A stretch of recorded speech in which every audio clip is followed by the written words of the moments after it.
নমস্কার বন্ধুরা, তোমাদের সকলকে স্বাগত জানিয়ে আজকের ভিডিওটা শুরু করছি। আর আজকে আলোচনা করব হনুমান জয়ন্তীতে করণীয় একটি খুব সহজ উপাচার।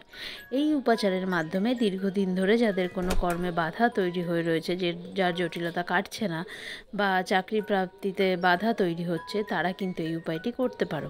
বা যে কোনো কাজে বাধা পাচ্ছ, মনে হচ্ছে যে এই কাজটা আমি অনেক দিন ধরে চেষ্টা করছি কিন্তু কিছুতেই হচ্ছে না, যদি কারোর প্রমোশনের বিষয় হয় যে প্রমোশন আটকে রয়েছে অনেক দিন ধরে হচ্ছে না, তারা এই উপায়টি অবশ্যই করবে।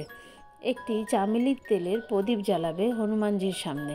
সেটি কিন্তু বাড়ির মন্দিরেও হতে পারে বা যে মন্দিরে হনুমান মন্দিরে যেখানে পুজো শনি মঙ্গলবার দিন করে বা নিত্যদিন যেখানে পুজো হচ্ছে হনুমান মন্দির, সেখানে গিয়েও করতে পারো। একটি চামেলির তেলের প্রদীপ জ্বালাবে। প্রদীপটা মাটির হোক পেতলের হোক কোনো সমস্যা নেই, প্রদীপটা জ্বালাবে।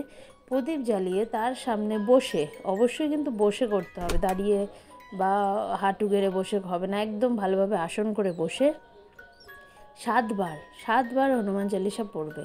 এবার সেটা কিন্তু একটু জোরে জোরে পড়তে পারলেই ভালো, মনে মনে পড়ার থেকে একটু জোরে জোরে 7বার হনুমান চালিসা পড়বে। পড়ে নিজের সেই কাজের কথা হনুমানজির উদ্দেশ্যে জানাবে। মন দিয়ে এই উপায়টি করো, অবশ্যই সেই কাজে কিন্তু সফলতা পাবে।